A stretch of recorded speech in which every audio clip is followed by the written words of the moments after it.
Bila sebut wakaf, tuan-tuan baca Quran sampai tawakaf, kena berhenti ya. Wakaf ni maksud berhenti. Bila kita wakaf satu, tuan-tuan, dia habis tangan kita tu berhenti dah, tak ada lah ke depan. Saya wakaf ni kerana Allah, ni saya wakaf kat Ustaz ni kerana Allah, habis. Bila wakaf je, jangan duk sebut dah, tu bukan hak kita lagi dah, sikit pun tak ada hak kita dah, tu jadi hak Allah. Faham tak ni? Sallallahu alaihi Muhammad. Tak ada dah kita dah, tak payah duk sebut dah. Lalu nampak ni rumah kita ni rumah ni ayah wakaf dulu ni. Ni kedai ni ayah wakaf ni. Ini tak payah duk sebut sebab tu bukan hak kita lagi dah.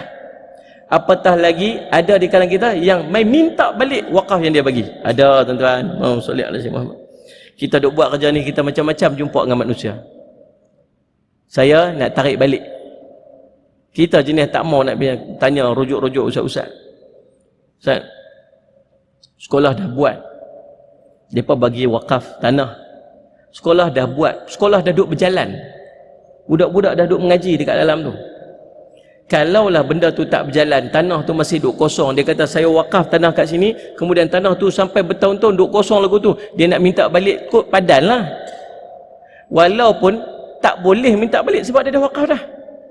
Dok kot dia nak minta balik sebab tanah tu tak dibangunkan, tu tak apa. Tapi sekolah dah naik dah, budak-budak dah duduk mengaji dekat dalam tu dah, bangunan dah siap dah.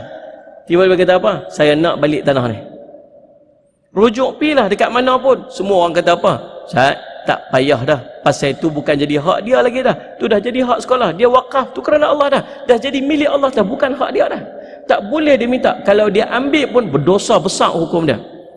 Haram untuk dia ambil dan dia gunakan, sebab tanah yang diwakafkan dah jadi milik Allah dah. Faham tak? Tapi kadang-kadang kita ni jenis tak mau nak bergaduh dengan orang. Ambil balik, hidup tak tenang lepas tu Ustaz, tuan-tuan. Hidup tak tenang, gelisah. Ni pun dialog direka semata-mata, tak ada kena mengena.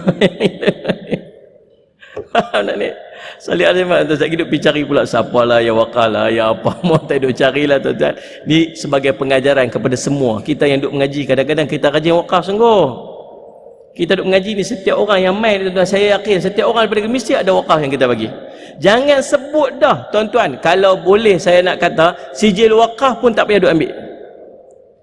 Kalau tuan-tuan nak ambil sijil wakaf tu, tuan-tuan niat, saya ambil sijil wakaf tu sebab ada nombor akaun kat situ, nanti saya nak bagi wakaf lagi. Tu tak apa. Tapi kalau nak ambil sijil wakaf tu sebab nak simpan, ni aku bagi wakaf, saya lagi simpan lagi, ni satu wakaf, di rumah ada dulu satu tebal tu, semua sijil wakaf belakang. Mai nak cucu dia balik raya, tengok ni Tok Wan punya wakaf, nombor 1, nombor 2, nombor 3, nombor 4, tuan-tuan. Tak perlu cerita ke orang, biar Allah nilai. Manusia tak tahu sekupang pun tak apa, sebab yang nak bagi pahala tu bukan manusia, yang nak bagi pahala tu Allah. Takut apa? Takut hati kita mai satu tahap, dia kacau dekat dalam ni, dia duk abang apa? Hang tengok hang bagi banyak dah. Hang tengok sekolah tu semua maju tu atas kerja hang tu. Hang tengok tu apa semua tu. Waktu mai satu hari dia kata apa? Akulah yang bagi, ungkit saja, padam habis daripada awal sampai habis. Faham tak ni? Jadi subhanallah, cara dia macam mana? Bila bagi, tutup buku. Jangan duk bincang, jangan tengok. Biar kita tak tahu langsung berapa kita bagi pun tak apa. Tuan-tuan tahu nak buat lagu mana? Saya nak bagi satu tips. Tuan-tuan jangan risau bila tuan-tuan bagi sedekah, bagi wakaf. Jangan risau bila tuan-tuan bagi sedekah, bagi wakaf, Allah jamin rezeki tuan-tuan takkan kurang. Rezeki tuan-tuan takkan kurang. Tuan tengok satu video baru ni, Salih Alaihi Muhammad, mufti wilayah cerita tentang orang paling kaya, di antara orang paling kaya dalam dunia, nombor 40, Ar-Rahji, yang ada bank seluruh dunia tu. Bila ditanya kepada dia, berapakah yang telah dia sedekahkan, berapa dah setelah sedekah ni, dia orang paling kaya dunia, duit tuan-tuan sekalian Allah saja yang tahu, tapi duduk lekeh je. Kalau orang tengok dia, orang tak tahu kata tu dia punya. Tanya orang duk tanya dia berapa sedekah dia, berapa sedekah dia, tak mahabat. Orang nak tahu, tolonglah Ustaz bagi tahu, nak tahu, nak ambil pengajaran dia, nak ambil tibar, bukan sebab nak suruh dia megah-megah apa, nak ambil bilion dia sedekah. Dia sedekah tu bilion, tapi tak kurang, bahkan bertambah. Ni janji Nabi SAW. Antara benda yang Allah bagi cash, bukan pahala setakat abad di akhirat, dunia dapat siap dah, ialah sedekah. Tuan sedekah je dunia dapat dah, akhirat apatah lagi. Cerita pengalaman orang duk sedekah dengan kita ni tuan-tuan banyak lah. Ada satu company yang saya jumpa buat 1000 biji rumah, sekupang pun loan tak buat. Saya tanya, macam mana boleh buat macam ni? Ambil loan bank tak? Saya buat developer, ada berapa biji rumah, berapa projek dia dapat, ribuan biji rumah, dan sekupang pun tak ambil loan. Saya tanya, macam mana dia buat bisnes macam ni? Tak ambil loan daripada bank, tak ambil langsung Ustaz. Ambil loan pada siapa? Daripada Allah. Macam mana? Lagi sedekah, lagi Allah bagi. Lagi sedekah, lagi Allah bagi. Pertama sekali pengalaman saya betul-betul dengan dia sedekah RM5,000 untuk Quran. Saya buka sekolah waktu nak beli Quran 30 biji, saya kata saya nak beli Quran. Tuan nak wakaf Quran tak? Dia kata, Ustaz nak duit kau, Ustaz nak Quran? Saya kata saya nak, ikutlah. Kalau bagi Quran saya guna Quran, kalau bagi duit saya boleh guna yang lain-lain sama lagi. Agak-agak dalam berapa ratus Ustaz nak? Saya kata dalam 300. Tak apa, panggil kerani dia, Ustaz tolong tulis cek kat Ustaz, tulis berapa? 5,000. Saya minta 300 dapat 5,000. Kalau saya tahu tu saya minta 1,000, kod dapat 10,000.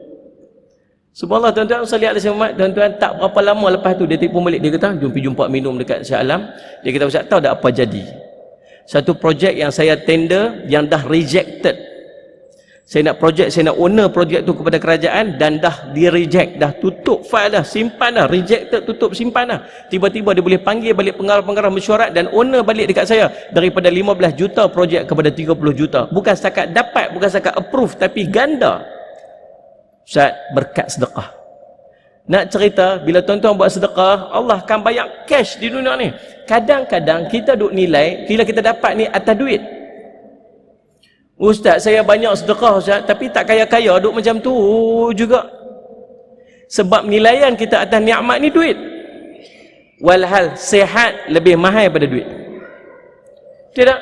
Sihat, tubuh badan lebih mahal daripada duit. Tuan-tuan tolong doakan tuan guru kita, ustaz kita, Ustaz Hanafiah Abdul Malik. Minggu lepas saya duduk mesej dengan dia. Dia kata, Ustaz tolong doa dekat saya, doktor kata kanser saya dah merebak, tolong doa. Kemudian 2 hari lepas dapat mesej dia dah masuk dalam keadaan tubuh sangat lemah, tak boleh siapa pun ziarah. Saya sampai hari ni saya duk risau, tapi tak tahu apa status yang jadi dengan dia lah ni, tak tahu maklumat apa. Dia salli alaihi Muhammad, dia pun tak mau hebah apa semua. Siapa visitor pun tak boleh masuk. Siapa pun tak boleh masuk untuk ziarah dia lah ni. Keadaannya nampak agak kritikal lah. Jadi tuan-tuan, kita doakan masing-masing kesembuhan kepada salli alaihi Muhammad, da'i ummah ni. Dalam banyak-banyak ustaz, selebriti yang saya kenal, dia di antara orang yang sangat ikhlas. Sangat ikhlas. Kadang-kadang Allah angkat nama dia tu sebab keikhlasan dia. Dalam salli alaihi Muhammad. Tuan-tuan, sebab tu bila dia bercakap selalu sentuh hati kita. Dia cakap selalu sentuh hati kita. Sebab keikhlasan, mudah-mudahan. Tuan-tuan salli alaihi Muhammad, tuan-tuan berkata doa lah bagi Allah berikan kesembuhan dekat dia. Allah boleh bagi segala di luar daripada akal manusia. Mana salli alaihi Muhammad. Jadi kita minta kepada Allah agar Allah sembuhkan dia daripada penyakit yang sedang dihadapi lah ni. Tuan-tuan sekalian salli alaihi Muhammad, kadang-kadang Allah sembuhkan sakit kita dengan sedekah. Kadang-kadang Allah bagi dekat kita anak-anak yang soleh. Kalau tuan-tuan ada anak yang hafal Quran, Allah 30 juzuk dia hafal dah tuan-tuan, subhanallah. Tuan-tuan sujud syukur, mungkin itulah ada sedekah-sedekah yang kita bagi dulu yang Allah sangat nilai. Allah bagi dekat kita anak yang menghafaz Quran. Kalau ada anak-anak kita yang tak payah suruh masuk waktu azannya, Allahu Akbar, dia terus pergi semayang. Tuan-tuan sujud syukur. Pasal apa? Allah bagi dekat kita anak yang taat kepada perintah Allah. Masuk waktu saja dia semayang. Nikmat paling besar kadang-kadang disebabkan oleh sedekah-sedekah yang kita bagi. Faham tuan-tuan? Tuan-tuan nak keluar satu hari, setiap hari tuan-tuan nak pergi kerja. Setiap hari tuan-tuan akan keluar pergi kerja. Setiap hari tuan-tuan ada urusan yang tuan-tuan buat di luar yang kita tak tahu apa pun boleh terjadi dekat kita pada hari itu. Macam-macam boleh jadi. Kadang-kadang Allah uji kita dengan kemalangan. Mungkin saja Allah uji kita dengan misalnya apa yang berlaku musibah dalam rumah tangga kita.